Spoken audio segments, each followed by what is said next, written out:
News when you want it with Bloomberg News Now. I'm Ed Kalegi. President Trump has signed into law legislation funding the government through the end of September, ending the threat of a partial government shutdown and capping off a struggle in Congress that deeply divided Democrats. Harrison Fields, White House Principal Deputy Press Secretary, said in a post on X that Trump signed the continuing resolution Saturday. The bill largely keeps government funding at levels set during Joe Biden's presidency, though with changes.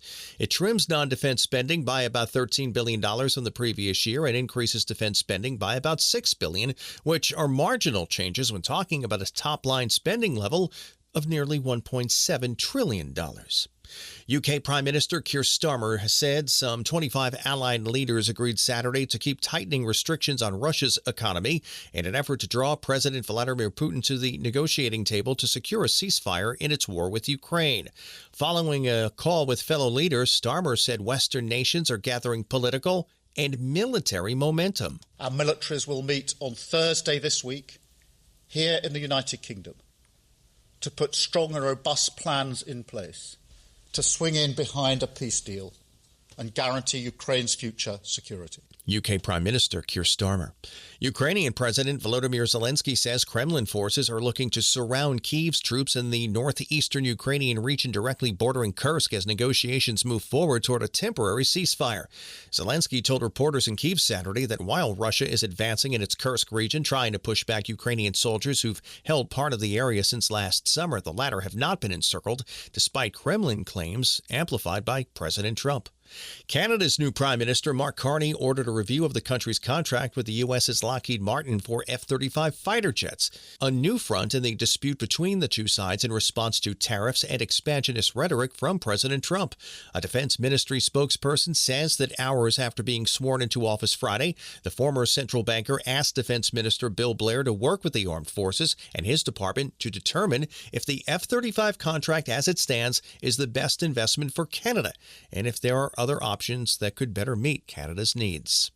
California Insurance Commissioner Ricardo Lara says he plans to approve a 22% emergency rate increase for State Farm policyholders, pending a public hearing next month. We get more on this story from Bloomberg's Charlie Pellett. It's a move aimed at stabilizing the state's insurance market after the Los Angeles area's devastating wildfires. The provisionally approved rate hike would provide financial relief to State Farm's California subsidiary, which has said it needs to shore up confidence with solvency regulators and ratings agencies.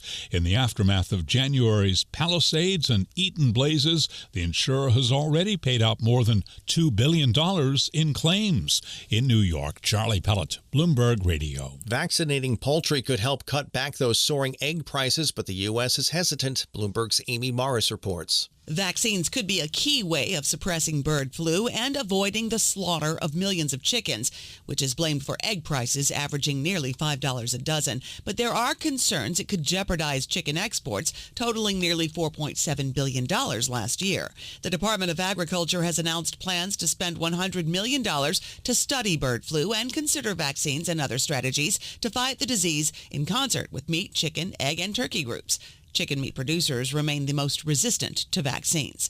Amy Morris, Bloomberg Radio. A delivery driver has won $50 million in a lawsuit after being seriously burned when a Starbucks drink spilled in his lap at a California drive-thru. A Los Angeles County jury found Friday from Michael Garcia, who underwent skin grafts and other procedures on his genitals after a venti-sized tea drink spilled moments after he collected it in February of 2020. His attorneys claim he has suffered permanent and life-changing disfigurement.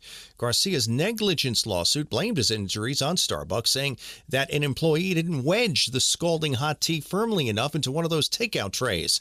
Starbucks says it sympathizes with Garcia, but they plan to appeal.